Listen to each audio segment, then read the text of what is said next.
Hi, this is CK at CK Education, and today I want to share a study tip with you that I've actually learned in college, and I guess I should have done it earlier, but I didn't.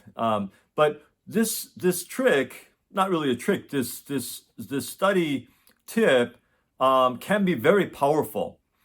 Let me back up and tell you why I think that when we go into new subjects and when we go into a new semester or new class, and sometimes the subject is hard, I think half of the difficulty in anything is the newness of the concepts and the terminologies. Now, this may sound obvious, but think about it.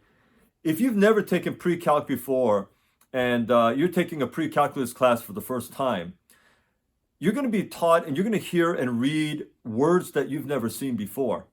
If you've never taken a certain history class before or a government class, and you're hearing words that you've never heard before, and imagine like if you're in ninth grade, a lot of kids take like government, U.S. government, or NSL government in like ninth grade or something, and you've never heard of words, let's say like legislative or executive or judicial or something like that. Just using easy examples here. But let's say you've never heard of those words. When you hear these words that you've never heard before, there's just this pause in your mind, this sort of, wait a minute, whatever else you're going to tell me after this, I'm not really listening because I didn't even get past the legislative. What was that word again? I don't know what that means. And so our minds can't absorb the other things that are following because I just got stuck on, I don't know what you just said. Okay. So this happens a lot and a lot more than we think. So imagine if a lot of terms and a lot of words and a lot of concepts are new. And teachers usually don't slow down to say, okay, I'm going to talk about this and let me slow down and let me define this term. They don't usually do that, especially in public schools. They have to keep it moving. So what I found is, what if you could look at the terms, you could study the terms, and you can get familiar with the terms before your teacher says it, okay? And this is the power of pre-study or cold reading. So, for example, if I'm about to take a government class, let's say I'm in ninth grade or 10th grade, I'm about to take a government class. I've never taken a government class before. Now, there's a couple of things you can do.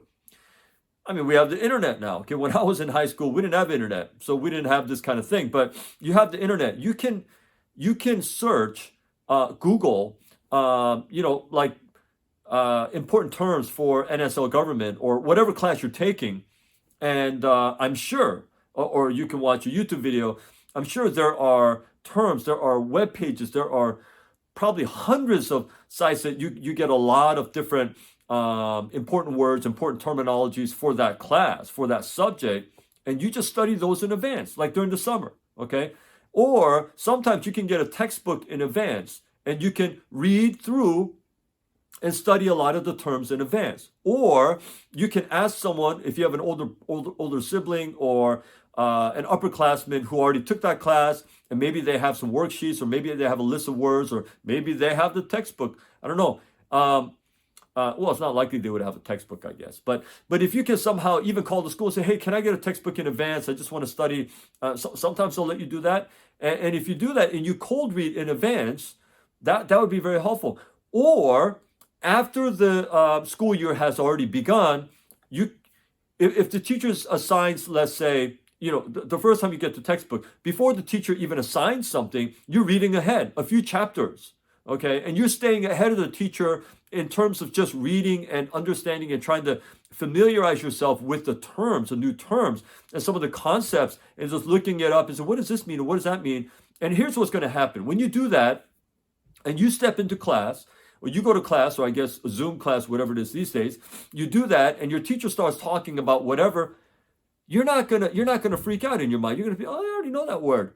I already studied that word. I remember reading about that. I'm familiar with that. And that's gonna help you in such a big way. So this really brings down the learning curve, and this really makes learning faster if you can read things in advance, if you can get familiar with the terms in advance. So this is what I call pre-study. Now, you don't have to go all out and like study a lot. I'm just saying just read ahead and stay ahead so that you're familiar with the terms and some of the important concepts. Even if you don't understand them completely, if you can familiarize yourself with them, that's half the battle. And that's just going to help you learn it faster and absorb information faster when you are actually being taught that thing from your teacher.